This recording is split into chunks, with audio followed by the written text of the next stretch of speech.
It's our new intro tone, Nick. What do you think? Ooh, I like it. I like that. It's kind of like it's almost like Skype, Yeah, but no copyright infringement.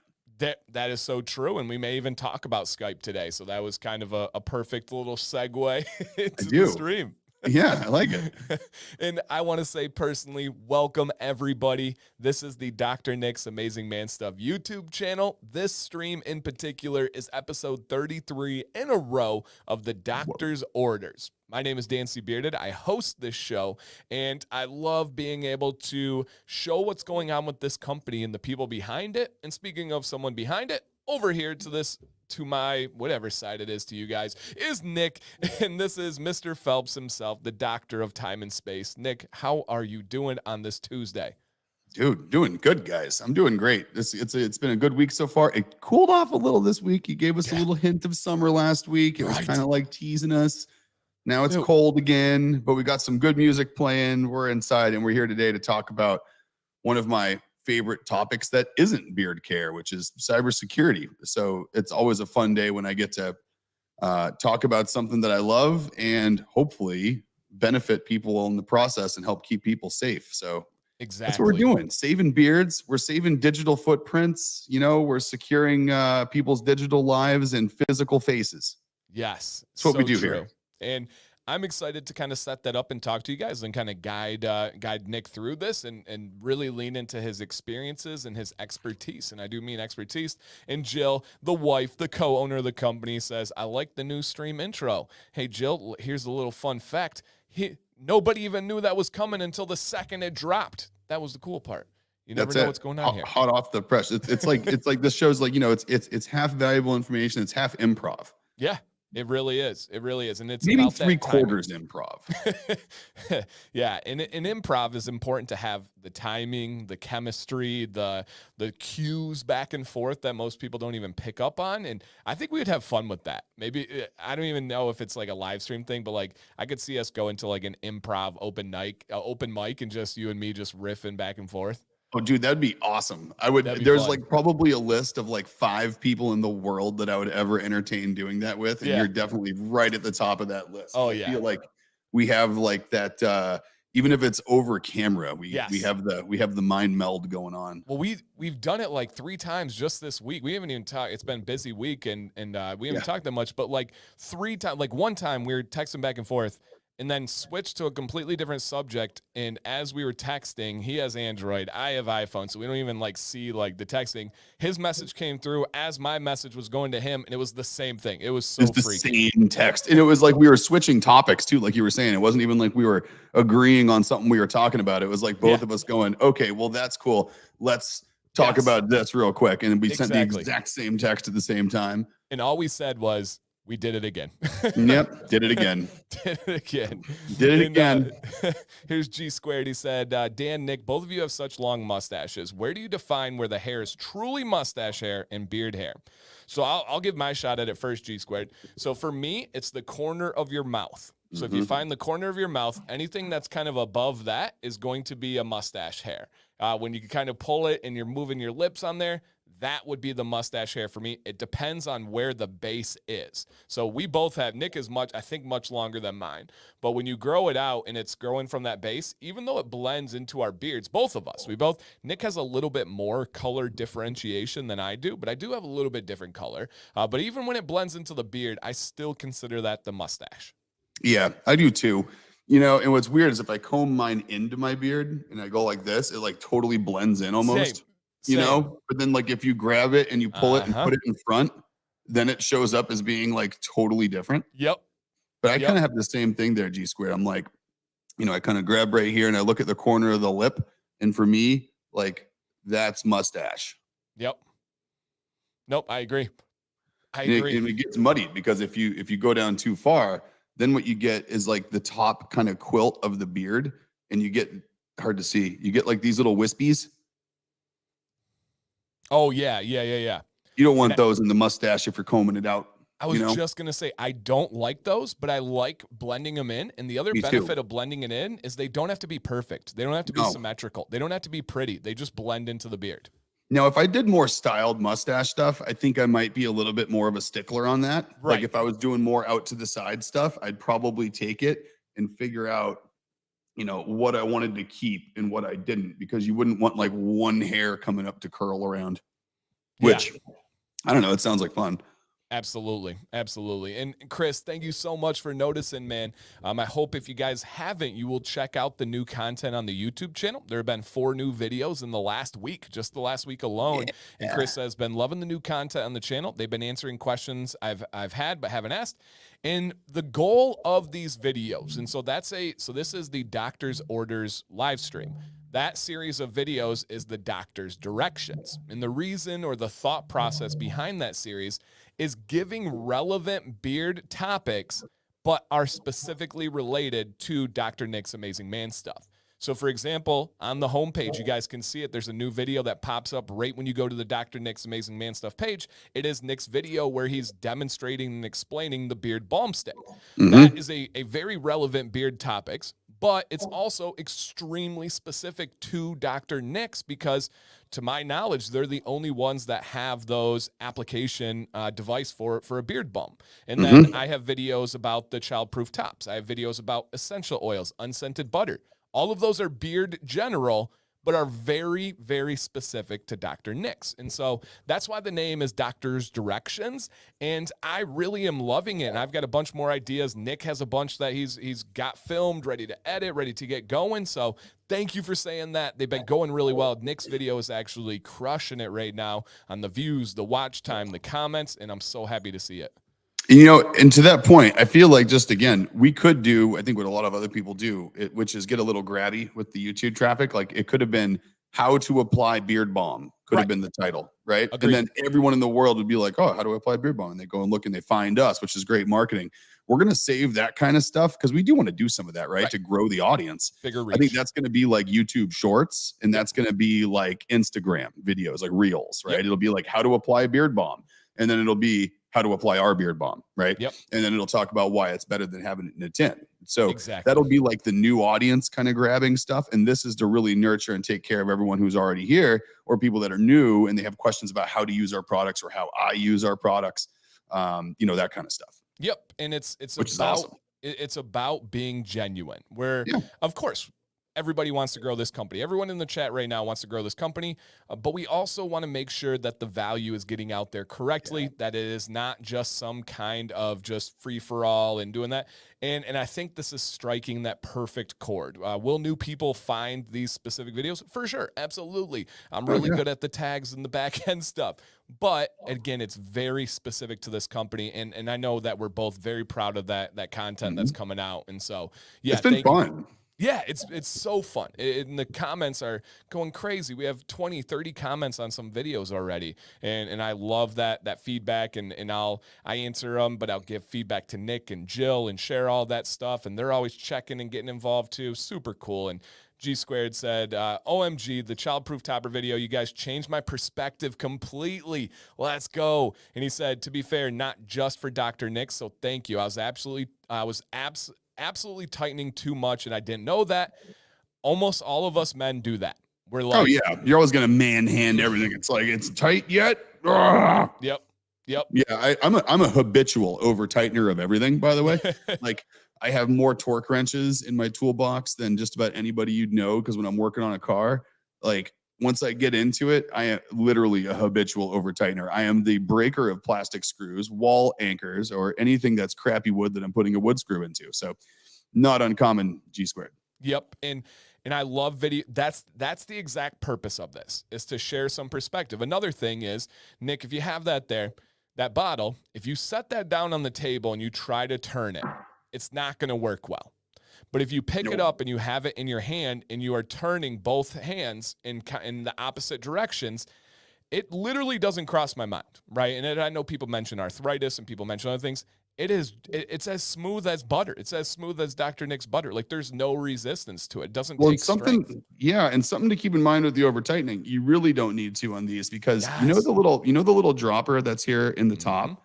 This little guy, it has like a flute to it. So this little dropper, it acts like it's actually a dropper top and a gasket. So it comes down and it goes out flat, right? Yep.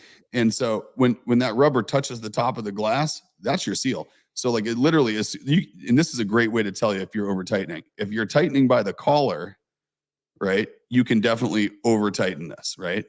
If someone has a problem with over tightening, tighten it by the dropper nipple and get it down just to where the nipple starts to twist. No pun intended. Sorry, PG. Clip it. You know, you get this. That's as tight as you need. That thing's not going to leak. Like it's not going to leak anywhere. As soon as that rubber touches the glass and you have any pressure on it, it's tight enough. Yes, and I call that the membrane, and that is different than the traditional ones. And this, as Chris says here, it traveled so well, he had no leak on vacation. And oh yeah, these things won't leak. One of the problems with dropper tops is oftentimes travel. And this, I really believe, is a better option, right? What is the worst of all worlds? For me, it's leaking. And so I really want to make sure that's taken care of. But that's the exact purpose of those videos, is not to like do anything crazy. It's not to convince people. It's to convey information, to say, hey, if you're frustrated with this, well, maybe this could help you, right? If you're upset that there's unscented butter, how about adding a couple drops of scented oil, and maybe that can help you out, right? If you're like, I don't know what to do with this beard balm stick, let's show you how to use it. And for that purpose alone, I'm super proud of how these videos are helping people. Yeah, and you know, on top of just the application of it, I think there's some other little cool nuggets in that balm stick video, because I get asked, just through talking to people a lot, I'll find out that people are like, what should I use, balm or oil? Or some days I use balm and some days I use oil, right? And I think in some people's mind, it was like this interchangeable thing, even in a pretty well-educated market. Yep. It got me thinking, I'm like, oh crap, maybe people really just, you know, it's a styling product in my mind, right? You know, your oil is a conditioner for your skin. The butter is a conditioner for your hair. The balm it's a styling product because it has wax in it that also provides some moisture, right? Exactly. It's not an either or situation. So a lot of guys are like, oh, I don't use balm, I use oil. You know, if you want some styling benefit, you probably want both, right? Right. They're distinctly different, you know, use cases. Yep, absolutely. So yeah, Zach, it's right here on the Dr. Nick's YouTube channel. It's under the videos tab. Nick's video is pinned on the homepage. So check them out, guys, if you haven't. They're pretty good, and we got some more stuff coming that I think you guys are going to be pretty excited about. Nicholas, crazy question here. He says, have you guys met in person? I actually had to think about it. It's unbelievable. I have to think about that all the time too. It's unbelievable to answer no. We have not. We're going to this summer in June. We'll be going out to Maine, and we're going to be spending a couple of days in Nickstown just to hang out with them and hopefully get some content and all that stuff. And then hopefully in the future an even longer stay and just unbelievable amount of content. But no, I mean, technically we have not, even though we've spoken most days for the last year. It's crazy to think. Yeah, it's like Dan's like it's so funny. It's like, you know, you've become like one of my closest friends that we've never actually met in person. So, oh man, we're gonna have some fun. You know, the amount of tacos that we're gonna have while you're out here is just, you know, I already got it mapped out. I know what I'm cooking. I know what I'm gonna be putting in the smoker. Perfect. Oh, we're gonna get some good stuff. I'm ready. Garrett, I cannot get enough of the IPA. It's ridiculous how good that is. Like, absolutely ridiculous. I do have a question for the chat. If you guys have tried Dr. Nick's oil, what has been, you have to give one and only one, what has been your favorite scent from Dr. Nick's so far? And of course, personal preference here, but what is your favorite scent? Because for me, there's a wrestling match between IPA 7 and then Yule Tree, which we know is seasonal and limited. It's crazy for me to say, but if only one, I can't count Yule Tree because that's not a permanent one, but if only one could stay, it might be IPA. Like, that's crazy, man, for me to say that, but it might be IPA. I really mean it. It's trumping the 7 even. Wow. If you told me today, Dan, what, we can't make both of them, we only have so much of a certain essential oil, one has to go forever from this company, I think IPA has to stay. Oh yeah, dude. I mean, it's a back and forth. It's literally back and forth every day for me. I'm number 7 one day, IPA the next day. I'm back and forth between the two. If I had to pick one to stay, I think it's so basic. I think I'd pick number 7. Oh yeah. I love the picked. IPA so much, but it's one of those things where it's like if I had to use one every single day, I think I'd be it's tough to say, but I'd have to default I think to 7. Yeah. I don't know. Absolutely. In G squared, yeah, I know what you mean 100%. I hear companies say a lot of things all the time that I disagree with, and they're welcome to say those things. Sometimes I do think it's for shock value. I think sometimes it's to be different. I think there's a lot of reasons behind things, and sometimes they just probably believe it. But I am not one that believes that Balm is a replacement for oil in any way, shape, or form. Oh yeah, and actually Jill's right. My most common combo has got to be the IPA oil with the number 7 Balm stick on top. I mean, that's like wonderful. The win-win. Yep. You know, and then that's the winner. The key lime pie sanitizer spray on top. Oh yeah, throughout the day. Oh, that's a winner. That key lime pie when it gets in there, the key lime when it gets in with number the IPA, 7. That scent mixing together is really nice. Yep. So yeah, it's like almost like you added some fruit to your beer. That's it. It's like a fruited IPA. Yep. And also, guys, by the way, a little sneak preview for this stream. If you guys follow Dr. Nick's on Instagram, and if you don't, we understand. No worries, no pressure. But there is going to be a Dr. Nick's Instagram exclusive giveaway that's launching tomorrow morning. And so it's very simple directions on there. Essentially, you're going to comment on the post and share it to your stories. And you guys are going to be entered in for a free combo of the number 7 oil and the unscented beard butter. So that one's going to be on Instagram. If you guys don't have one, hey, consider making one. You can see what's going on. There's a lot of really cool updates on the Dr. Nick's Instagram and Facebook that you won't find anywhere else, specifically like their family and exclusive Nick videos that are on Instagram and updates about charities, updates about all sorts of stuff and kind of on. So again, giveaway starting tomorrow morning, Dr. Nick's Instagram. Nick, do you want to we didn't even talk about this. You want to give the people an update real quick on the charity situation? Oh yeah, and there is a video coming out on that just as a thank you to you guys as well. So keep an eye out for that one as well. It'll be coming out on Instagram, I'm sure. But yeah, it's sitting downstairs right now because of you awesome people. We have 10 gallons of body wash bottled and ready to get sent out to homeless shelters in the Boston area. Think about that for a minute. Not bottles? Not 10 bottles, 10 gallons. Goodness. We are talking, you know, think of 2 big 5-gallon buckets have been bottled, all in 16-ounce bottles, ready to go out completely free, going to people who need it. It's so cool to see that. That means that we are actually able to make a real impact. I mean, we've you know, we're doing this.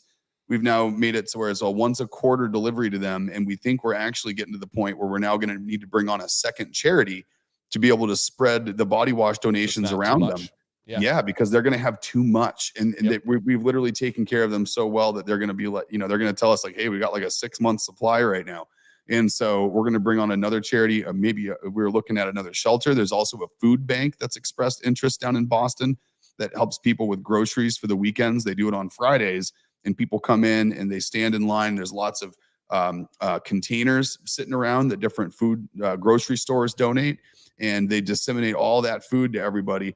And we want to become part of that mix and actually go down and set up a little table. And as people are walking out with their food, we can hand them stuff to their bathrooms and give the kids some stickers and, you know, have little other things to give away. It'll be really cool. But yeah, man, amazing. 10 gallons, you guys did that. He used the word we. When he used we, that's very purposeful, right? The chance to make this difference is we. It's everybody, you know. It's all of us here. Yeah. It doesn't happen without people purchasing that body wash. It's what I use every single day, truly every day. And it really is amazing. I found a nice combo of I use like a solid bar soap on like my underarms and then some of the other sensitive areas first and do all the rest of my shower. And then at the end, I finish kind of like as like a little finishing one with that body wash. And man, I am a fresh smelling human. Oh yeah. And Tim, sadly, no. I knew you were going to pull that comment up next. I'm right now, my current project vehicle is a 79 C10 chop top pickup. Yep. Which is about to meet the end of its road with me as well. I have that up for sale for the summer, and I'm going to be looking for the next project. So so is that your thing? You get a project, you build it up, and then from there, just move on to the next one. Yeah. Yep. That's the way I like my project vehicles, I think, because I'm a goal oriented, and until I have a bigger place to store them, right? If I have an 8-car garage somewhere, you might start seeing them collect.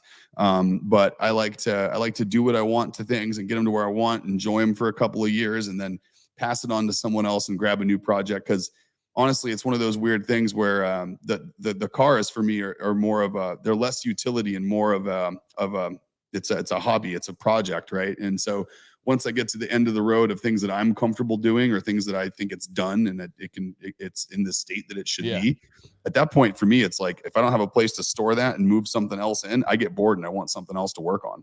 There you go. And I promise this was not planned or another pitch for the Dr. Nick's Instagram, but I pulled up their Instagram to show a post about that truck. And I realized I run the socials on that. I realized it's in my draft. So it'll be a post this week, you guys. So if you want to see that truck that Nick is talking about, there's a Dr. Nick's post coming about it with a question to get you guys engaged on the Instagram. So truly, guys, Instagram, it really is a nice place. I know all social media has some downfalls. Instagram is what you make it. And if you use it to stay up to date on beard product information and follow the people you like, it's a really cool place. Really, really cool place. And another question here. Jill answered in the chat, but want to give you a chance to be able to say it out loud as well. Some people just listen and don't watch the chat. But Brendan wants to know, do you guys have any motorcycles or dirt bikes? If so, what are they? Yeah. So basically right now I got a little romper that I bang around in the woods, and it's just a little 100cc, like a little trail bike. Very small. I have it because it's going to be Jack's next bike once he graduates to a clutch and some bigger wheels. Jack rides around in a little 50, about to upgrade to a 75. Probably that intermediary step before the 100, saving the 50 to go to our neighbor. It's so funny. Like my neighbor grew up riding dirt bikes in the woods behind our house, and all of his old dirt bike stuff when he was a kid, his clothes and gear and boots and all that, Jack is using now. And then so when Jack grows out of that, we're holding on to him, giving him back to the neighbor for his son who's growing up and is going to be on a 50 soon, and he's going to get Jack's old bike. So it's just like all the gear and all the bikes just kind of move around back and forth between neighbors. It's really, really pretty cool. Yep. And Tim, great point there. All the posts that go on Instagram also go on Facebook. So you will see that same exact post. So thank you, sir. If you guys prefer the face place, that has you covered as well. And Nicholas wants you to go a little bit deeper. When you get these vehicles, what kind of starting position, what kind of condition are we talking? I like to take over projects that someone's gotten part way. That's kind of my favorite thing to do, is take something else. What's cool about it is it kind of gives you a direction. I don't have the time necessarily to start from like frame and body and move in everything. So if someone has something that's like a restoration project, they got the engine work done, or maybe they have the interior done, for example, which is something I don't know very well. I'm not an upholstery guy. Then I can take over and do the engine stuff and do the transmission work and the exhaust and everything else and the suspension. That's really where I like starting. I like having something that's done and then making everything else get to that point of completeness and then taking it kind of from there. I haven't yet ever done like a rust bucket restoration. I want to someday, but I need a bigger garage. Perfect. All right. Hey, you guys are amazing. What a start with some amazing questions. That's what I love about this stream and so many other streams. You just don't know where they're going to go, and we let you guys kind of drive that truck at times. But today's topic, I proposed to Nick, and I'm really excited about it because I think it's going to be cool to hear about something that he spends a large portion of his time doing and has years and years and years of experience and is really highly regarded in the industry, and that would be cybersecurity. So Nick has a cybersecurity consulting company, and then what would be the category for your non-consulting company? Cybersecurity, just company? No, it's a software platform company. Software platform. Okay. Yep. All right. So one's a software company, one's a consulting company. Perfect. And so that's what Nick does outside of this. And then, of course, he has Bigfoot Slabs, which is the woodworking company as well. But I wanted Nick to kind of talk about his experiences and then give some advice, some hygiene, right? How to keep yourselves clean. I love that, by the way. How to keep your guys' selves clean on the internet so you're not getting caught, that you're not getting trouble. And what I mean by caught is caught in a scam, caught in a bad situation, caught by somebody trying to take advantage of you. And I believe Nick is going to give some tips that are just super user-friendly and easy for you guys to digest, sprinkled in with some of his experience and knowledge from along the way to kind of talk about that. So, Nick, you start that ship. If I feel like I got to hop in, I'll hop in at any time. But what do you have for people on ways that they can keep up with their cybersecurity hygiene? Yeah, so let's talk about the topic of digital hygiene for a moment. So, obviously in my consulting business, I consult with businesses, right? So I consult with, large Fortune 500 companies and up, Fortune 50. And typically they have global presences, and I work on their security architecture, helping them understand what normal looks like and being able to spot anomalies, really is kind of the name of the game for me.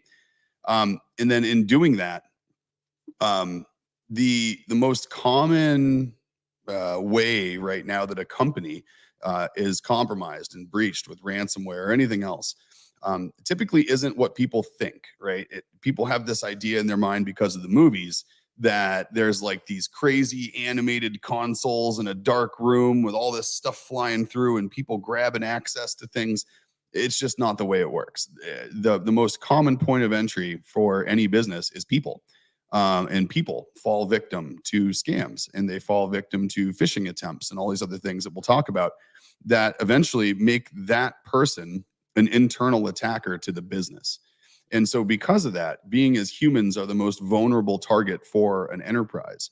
Another side of the consulting that I do is for high profile executives at a company, or maybe just people's staff as a whole. And then in a lot of cases, that's now turned into high net worth individuals, family office managers, those sorts of things that need to make sure that they are not the point of entry into a breach, right?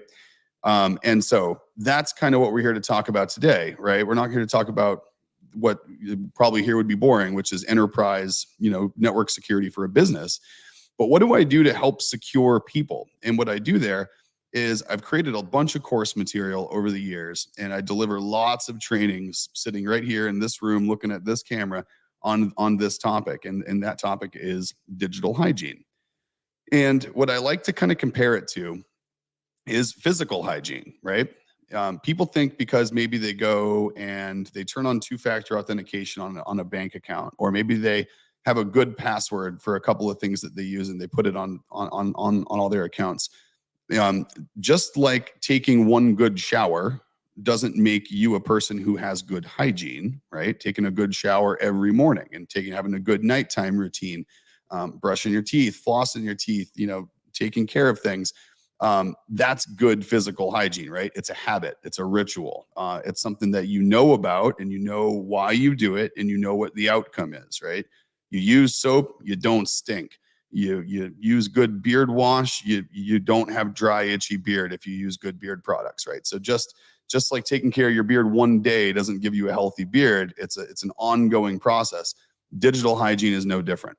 It needs to be something that they have the awareness of, and they know the reasons why they're doing what they're doing. And just like good physical hygiene will lead to good physical health, there's obviously things that can strike you, diseases and other things that can still get you, even if you have good hygiene, even if you take your vitamins and you have a good diet and you exercise regularly and all of those things that make you a healthy person, right? There's still things that can happen. But when they do happen, they're much more manageable if you're a healthy person, right? Just like if you go to regular physicals and you are on a good regimen with your doctor, if you get sick and you go to the hospital, your doctor is able to work with you and get you better much quicker if he has a good track record of what you've been doing, knows what you've been doing, and you've been taking the steps to stay healthy. So on the digital side of the thing, it's the exact same situation. If doing the right things, obviously, sure, there's still a chance something can happen. But when it does, it's much more controllable. And it's much more easy to recover. And chances are the blast radius of whatever happens, the impact of that event is going to be much smaller, right? It's going to be more confined and much more easy to deal with. And so, you know, as much in it, there's been so much of this happening lately. There's people in this stream right now who I've talked to about issues that are impacting them as we speak, as we're doing this stream, that have fallen victim to either scams or other things online. And so what I thought we'd do today is I compiled a list of what I think, from what I've seen anyway, are the most common situations that people find themselves in, and the most common things that can impact an individual like you right now, today, this year. And this is based on things that have happened. And then I'll have a little bit of story time, and then we'll jump into just a couple of high level things across all of these. Now, something to keep in mind, right? And this is just a little disclaimer. Me being who I am, I want to help everybody all the time, right? You know, just like if you have a friend who's a mechanic and they're over and they're talking to people about vehicle maintenance, right? That person wants you to help. They want to help you, right? They want to make sure that your vehicle doesn't have a problem and that you're doing the things that you need to do to maintain your vehicle. Now, being that person a family friend or a family member, whatever it might be, that's not them saying that they necessarily have time to fix everyone's cars that's at Thanksgiving dinner for free in their shop, right? So I'm always willing to give advice. I'm always willing to help. And if necessary, if something goes drastically wrong, you can always find yourself in a billable engagement with me where I can jump in and really help you. So just kind of quick disclaimer on that. Now, here's what gets people, right? These 10 categories are the most popular, which is phishing attacks, right? Which is people that are trying to get you through deceptive emails. They're trying to get you to click on a link. They're trying to get you to give your information out to someone that you think, you know, that they are, that they're not. They're misrepresenting themselves and they're posing as your bank. They're posing as Amazon, Hulu, Netflix, whatever it might be. You look at ransomware, right? People are trying to take what you have in your digital footprint, your digital life, and they're holding it captive and they're demanding a ransom to give it back to you. Identity theft is obviously huge still, with people going to get your information, your social, your birth date, your address, and they're going to open up lines of credit in your name and they're going to use them. And they leave you with the mess to clean it up with those creditors. You look at people just being able to get sensitive information through data breaches and what they might be able to recover from you from a financial standpoint. Of course, there's social engineering, which is the same sort of thing, but through manipulation through online forums or from dating websites, which is another huge one I'll hit here in a minute, which falls in the category of romance scams. You look at malware, viruses, online harassment, tech support scams, Internet of Things scams, which are people getting into your automated door locks, your cameras, your smart devices inside your home because they're not secured properly. All these things come together and attack different areas of your digital life. And what you need to understand, and I guess one of the things that's really important to take away from this today that I hope will help people, is understanding that whether or not you're primarily doing everything you do online, just some things online, or what have you, you have a digital footprint.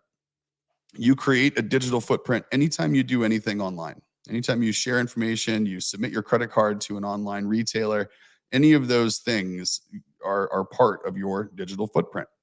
And another important topic to cover on just knowing that you have one of those and what to do about keeping it safe is understanding that the goal of people that are out there that are doing bad things, these bad actors, these hackers, these scammers, whatever you want to call them, right? Their name of the game is money. The only reason they're doing any of this is for monetary gain, right? And so you look at what happens out there in the world, right? Where a website that sells dog food gets compromised and they get the list of all their customers' credit card information. And maybe when you signed into that dog food site, you used a username and a password. Well, as soon as they get that list of username password combinations, what these people do in an automated fashion, they do this programmatically, is they try that username and password combination on every website out there in the world. They have huge databases. It logs in, it tries to hit each of those sites with the username and password combinations, and it gives them a report of the ones that worked. Now, you can understand now is if you have one password and username combination that you like to use and you use it on lots of sites, that's what we like to call in this industry an attack surface, right? If you have your banking website and that username and password is the same as Facebook and the same as Instagram and the same as the password you use to order shoes from someone that you find online, that all those sites together create your attack surface. And the bigger that attack surface is, the bigger the larger amount of damage someone can do if they get those credentials. So right off the bat, one of the things I like to recommend to people, and this applies to just about any of the types of attacks I just mentioned, is using unique passwords across, at very minimum, every category of site. Even better would be a long randomized password that's different for every single site. And that means that your blast radius, your attack surface, right, is only the size of that one service. So if they compromise that one website, they try that combination everywhere, it doesn't work anywhere besides that site. So you just become a thorn in their side. You're a less valuable target. You're more work, and they're going to move right past you. And so right out of the gate, that's something everyone watching this right now can go do. Now, what I'd like to do is just to give a couple real world examples. And Dan, please feel free to pop up questions here on the screen as I go, to stop me if we get some here that needs to get highlighted. And let's look at one here. So knowing that humans are the weak link with cybersecurity, how do you see AI tools like ChatGPT affecting security? So this is an interesting one. The way I see ChatGPT right now impacting security on the bad side of things, there's also an impact on the good side, right? AI has a great ability to recognize patterns when looking at telemetry data, right? So, which is just, data about how things work and how things communicate. And I think more and more services are going to start feeding people's information to AI to spot anomalies, which I think is going to be a good thing. However, what ChatGPT is doing right now for the world is most of the people that are attacking us here in the United States are not based in the United States. Believe it or not, there is whole call centers with 50, 100, maybe 1,000 people in a room, and all they're doing all day is reviewing the logs from the password scrapers I just talked about. All they're doing is sending phishing emails out to people, trying to get them to click on a link and waiting to get a fish on the hook. It's no different than a call center here selling roof replacements with outbound calls to get estimates for roofing.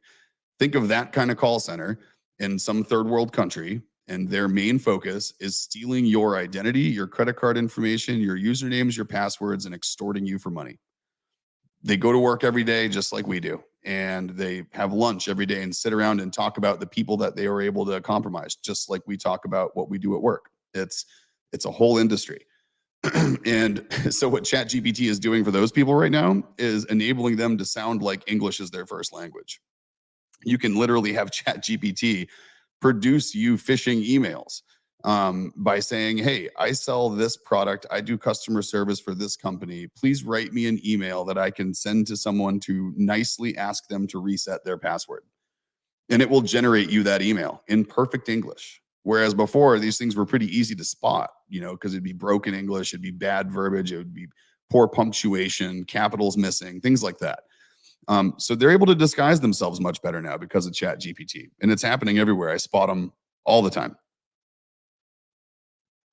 To give you a real world example here, here's something that happens a lot. And when I say a lot, I mean like a lot. I've probably had 10 of these come my direction from either friends, family, customers, other people, just this year. And it's the romance scams, right? And this is where someone will, it's a type of blackmail scam. And what people do is they strike up an online relationship with someone. Typically they're posing as women, and they're going after men. Because believe it or not, we're easier to trick than the girls. And so what happens is you'll find a profile. They friend you on Facebook, right? They start talking back and forth. They're sending you DMs. There's maybe sending you photos. Maybe they're asking for the same in return, right? But what typically happens is they'll start off like that, like someone that you're trying to date online. And the ask for money can start coming in many forms. And this is when your sensors should start going off that something something wrong is happening here. They'll try to get money out of you to pay a bill. They'll try to get money out of you to maybe buy a plane ticket to come see you, right? And if those things don't work, what they'll often try to do is they'll say, well, we can't get together in person. I at least want to get on video with you, and they'll get you on video. And they will then start doing things on video, and maybe ask you to start doing those same things on video. And then next thing you know, you start seeing screenshots of yourself in a potentially compromising position, on screenshots on their computer. And then they'll start sending you copies of your whole contact list of everybody you know. And they'll say that I'm going to send these photos to everyone you know unless you pay me X amount of dollars. So the first thing to know with any of these things, never pay them. Never give them any money at all. Oh yes, I love the scammer payback videos on YouTube. They are absolutely fantastic. A lot of them are staged to a certain point, but a lot of them are valid, and some of his stuff is absolutely fantastic. Now, so the first thing to note, actually, the second thing to note is based on that comment. First thing to note, never pay them, because the request for money will not stop. I promise. If you send them the $1,500 or $2,000 or $500 or whatever they want, they know you have the money to give, and they're going to want more of it, right? Now, the question always comes out of, well, if I don't send them money, are they going to send the photos out? No, stall. Just whatever stall tactic you have. I get paid in 2 weeks. I can send you something then. Oh God, my girlfriend or my wife found out that I was moving money over to a gift card to send to you like you asked, and she found it, and I need to cool off a little bit. Like, give me time. Like, prove to me you're not going to send these photos by letting me get a week to get back to you. That kind of thing. What you're hoping for there is, these people are so busy, and there's hundreds of thousands of other people that they're in the process of scamming besides you. And if you become not a source of money, but a consumer of time, you're then costing them money because they're not scamming someone else, and they'll move on. It's a high volume game with lots and lots of churn. And these people have, attention spans about this long. So just stall, whatever excuse you got to do. I'm going on a trip. I got this happening. I got to move some things around, wait until I get paid, whatever it is. Chances are you'll never hear from them again. And then chances are they've probably lost anything they had on you anyway. And if you haven't seen the screenshot of you, if they're just like, hey, I downloaded this from your computer and I see what you do at nighttime on your webcam and that kind of thing, and they're not showing you anything, then it's BS anyway. They don't have anything. And so again, don't pay them. Now, to go to that second, yes, I will, Chris. I have a good one for you. The comment before about the hacker revenge videos, something else that will get you scammed if you're in that situation is something that is a playback scam. And what they'll do is they're piggybacking on your desperation. And so there's people out there that will, when this happens, they think that the best course of action is to find another hacker that's going to retaliate on the first hacker on your behalf and make them stop. That also does not happen, right? There is no hacker for hire out there for the money that these people purport to do what they do. I know red team hackers, and when these are the people that are for hire, they're white hat good guys that will act as an adversary on your behalf. Those people start at about $100,000 for a retainer to get them to even start doing what they need to do that. So the people out there online that are like, oh, $500 and I'll make that problem go away, or $1,000 and I will hack your attacker and delete your information off their phones and I'll give you your life back for $1,000. Those people will not do that. And chances are they will turn around and start extorting you for more money because they are the same category of criminal. And even better, what they'll do is a lot of the times, those people that are out there like that, they'll say, well, who's attacking you? Give me the screenshots, give me their email, give me their phone number. I'm going to make them stop. What they'll do is they'll take $1,000 from you. They'll reach out to that first person and say, hey, I got someone on the hook here that wants me to make you stop attacking them. If you stop and make it look like I did my job, I'll split my fee with you. And they'll split the money with your original attacker. Happens all the time. These people, it's just like, I compared it to someone earlier about like if there's a couple of drug dealers out on a corner and like one of them has to not be there for a day and they're like, hey, sell my drugs for me and split the money half and half. You're not convincing to someone to do something they're not already out there doing, right? You're just splitting your market with them. And that's the same thing these people do. It's no different in the criminal world. Some ask for nudes and then hold you hostage with them, saying they'll send them to your family and whatnot. That's exactly what I'm talking about, man. And so here's a good rule of thumb. And this is something I probably wouldn't go in and say it this way if I had someone, in a business relationship that I was helping. But just for you guys, the friendly advice here on this, right? And obviously, this is up on YouTube, and that's fine. Is sure, there's lots of single people out there. There's lots of people who want to strike up relationships for a number of reasons. Am I saying that it is never a good idea to send someone, nude photos, do video chats, these kinds of things?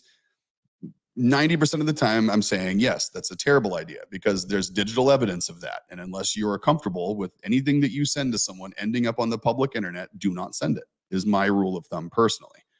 Now, the next rule of thumb is if you have to do that for whatever reason, you feel the need to do that, and that's something that you do because you have a long distance relationship or something else. If you've met the person, make sure you've met that person in person. Make sure that you and that person that you're doing this with have a face-to-face physical at the same place at the same time relationship where they're a real person who says who they are. Because I'll tell you something else. The person that you see on video chat, the person you see on the photos, even if it's a video chat where they're like, hey, check it out. I'm going to put my phone down and you can watch me get ready this morning, right? Those are videos that they're playing back to you. That is some dude in a call center somewhere who has a video, who basically uses a virtual webcam to put that as the input for their chat client. And you think it's them on a bathroom counter watching some girl get ready. It is not. It is some guy in a third world country smoking, chain smoking cigarettes, waiting for you to do the same back on video to get screenshots. So if you have to do it, just make sure you know the person. Make sure that's a physical person that you know, right? That's trust but verify kind of a thing, maybe. I don't know. But yeah. Would you recommend a password manager like LastPass? Yes. So not LastPass. They just had a big breach and they had terrible tokenization and storage practices. And although they did use salted accounts and things like that, which are tricks that people use to randomize information, and in the breach they don't think any customer credentials were actually obtained. Their master keys were obtained. So eventually those passwords will get obtained. So if you were using that service, I'd recommend switching to another one and randomly generating new passwords.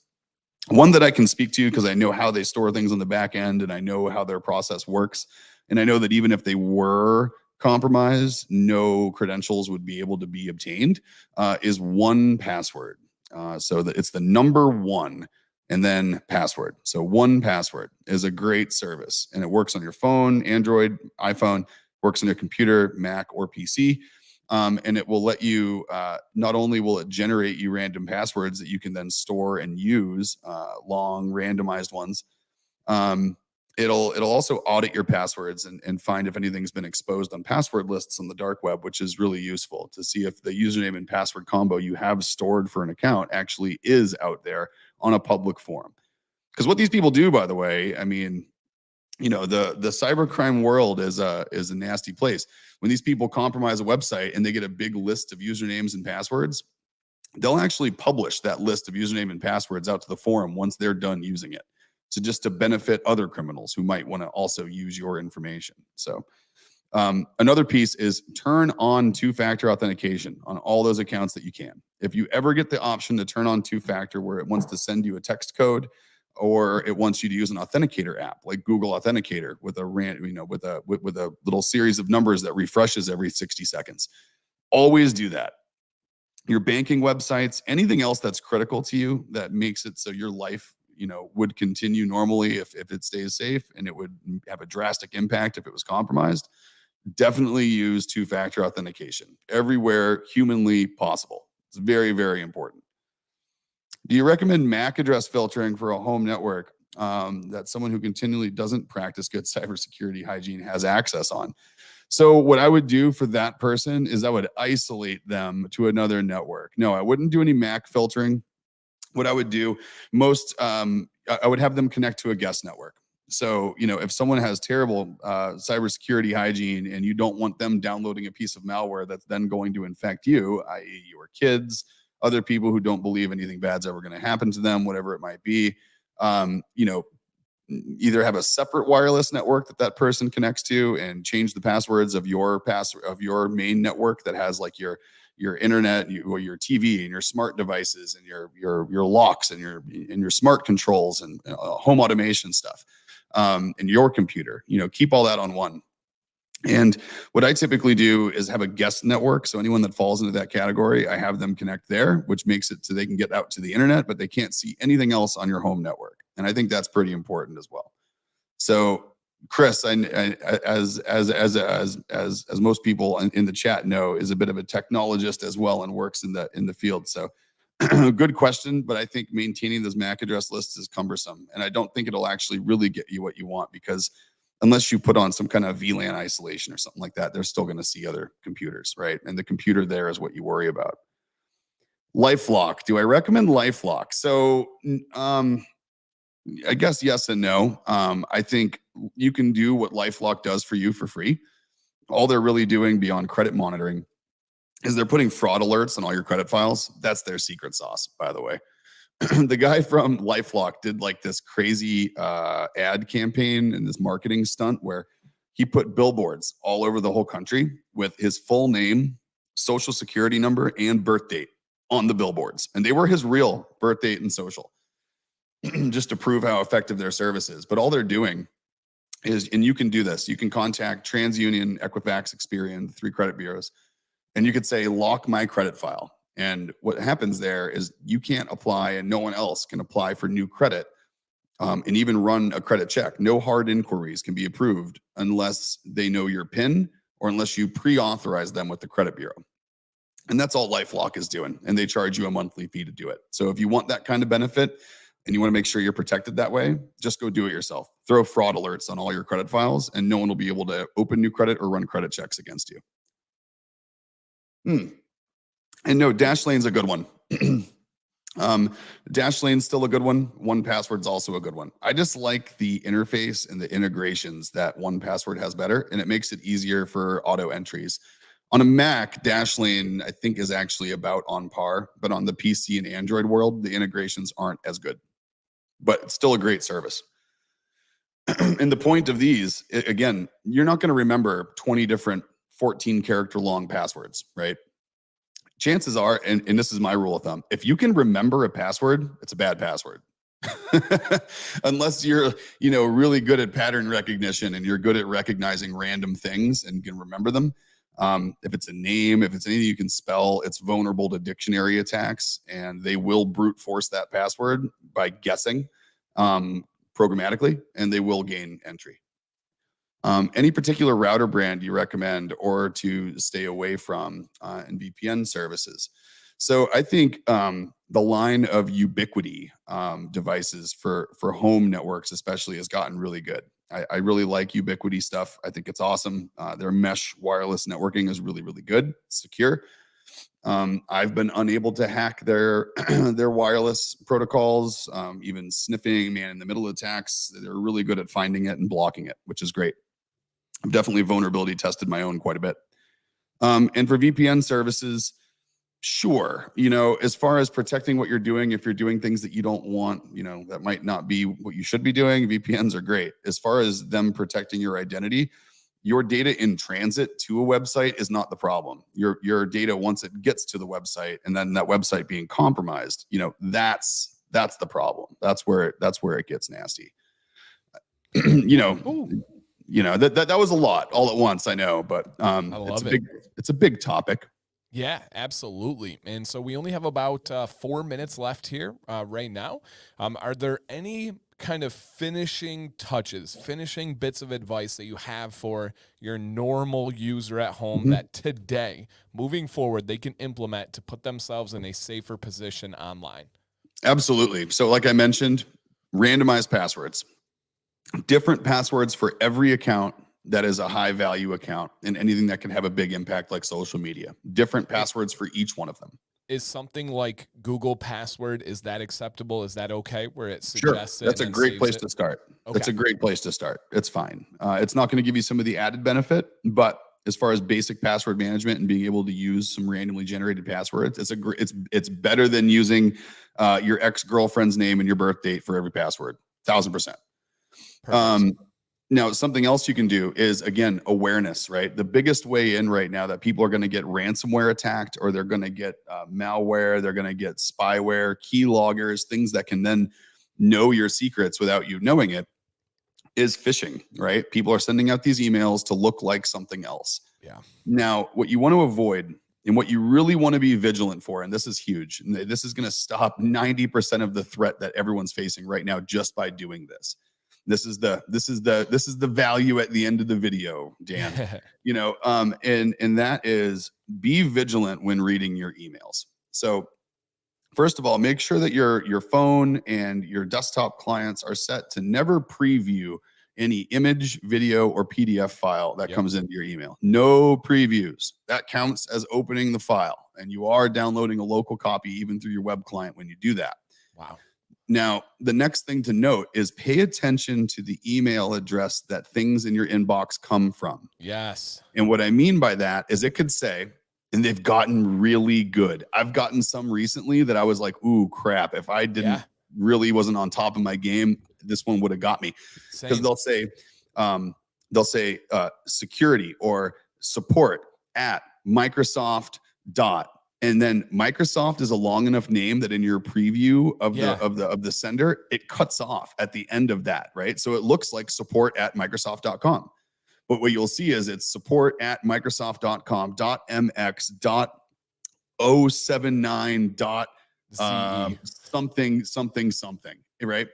And the last something before a .com, .net, whatever, that's the domain that sent you the email, not Microsoft. Yep.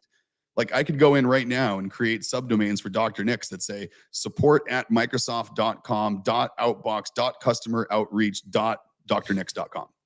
Yep. And you wouldn't see that at the end. You'd preview it and be like, oh, it's Microsoft. And you click on it and it says reset your password now. Your password's been compromised. You hit it, you enter in your email address, you type your password in, that's your current password, hit next, generate the new password and do it.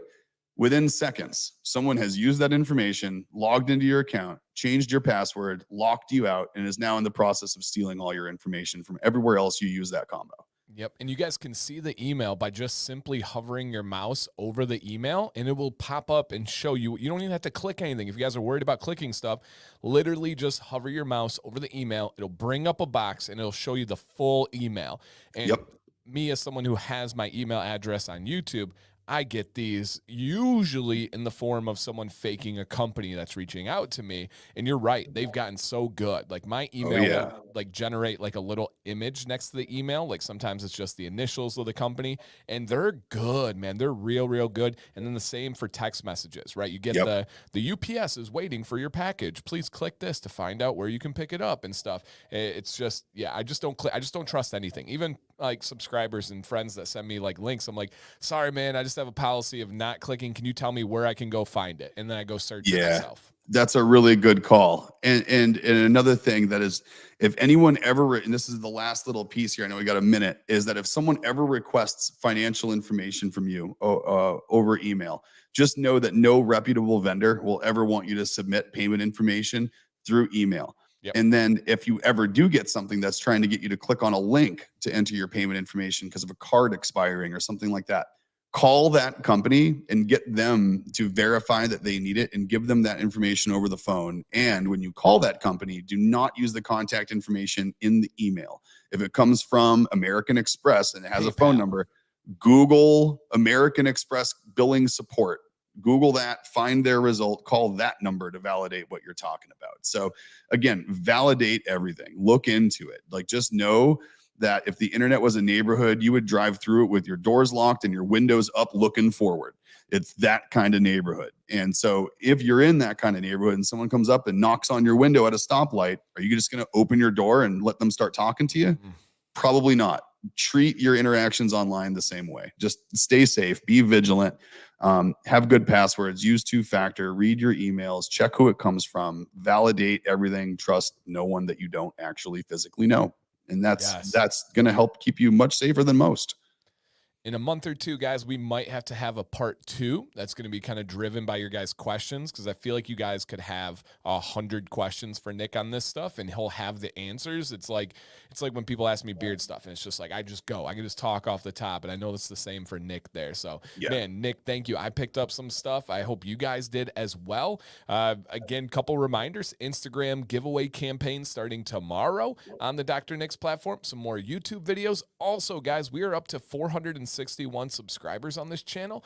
If you don't mind sharing, if you don't mind encouraging others, this is a channel that's not only giving value with this live stream, but also those upload videos, and you're supporting a company that you guys have gotten to know, that's family owned, family operated. I think it's pretty special. That big goal, of course, in the next several months would be getting to 1,000 subscribers and getting this channel to like a legitimate view from YouTube side of things. So just something to consider, guys. If you have not thought about letting others know about the channel, it would be amazing to see this grow. And we will be back next week, same place, same time. Nick, would you like to go ahead and take them away? Absolutely, man. Well, guys, this is awesome. I hope you got some value out of this. You know, again, it's one of those topics that's so broad, and I usually have very focused conversations on this with people. So I'm glad that I hope the drinking from the fire hose here was helpful with us today. So again, feel free to reach out with any questions. Thank you so much for watching. And as always, stay amazing. We'll see you next week.